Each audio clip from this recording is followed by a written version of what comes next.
So now that we've created our data model based off of both customer info and order info, and we've created the relationship between those two data sets, we can now report off of that data using a pivot table. So let's take a look at how we can create a pivot table based off of our newly modeled data model. All right, so I'm back inside the exercise file, same one I've been using. I'm going to go to the Power Pivot tab, and I'm going to open up my data model. I'm going to go to the Manage button. This just reopens up the same window that we experienced in the previous lecture when we were adding our data sets to the data model and creating the relationships. So I've got my two tabs down there, customer info and order info, and now I want to create the pivot table.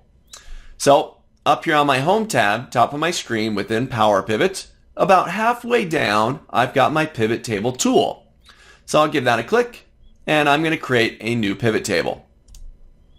All right, so Excel kind of takes over from here. I'm moving away from the data model window or the Power Pivot window, and now I'm back inside of the Excel application.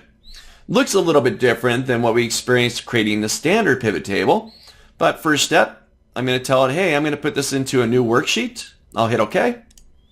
I've got my new sheet down below. I'll go ahead and give that a double click just to rename this.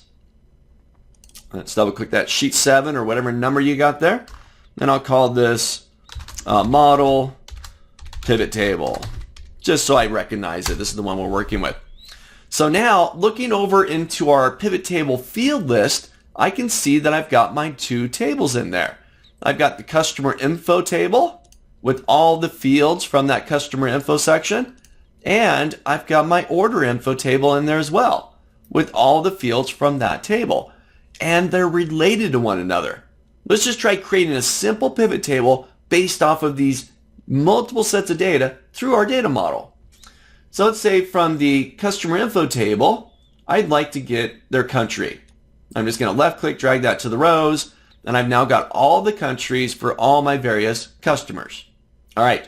Now that's coming from the customer info table. Let's close that up. From the order table, I want to know, I want to do something about their freight. Let's get an average freight for these different countries. So I'll grab freight, drag that down to the value section. What do we get by default? This is a numeric value.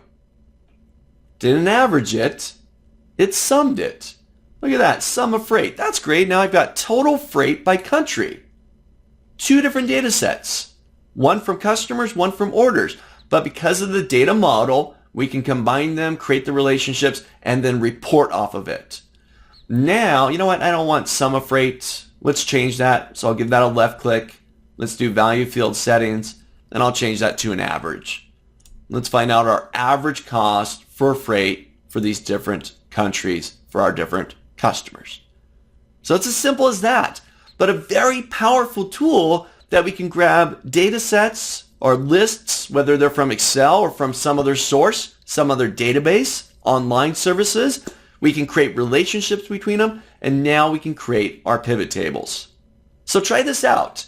Get your data model going, get your two sets of data in there, create the relationships, and then launch the pivot table tool from your Power Pivot window. Try it out.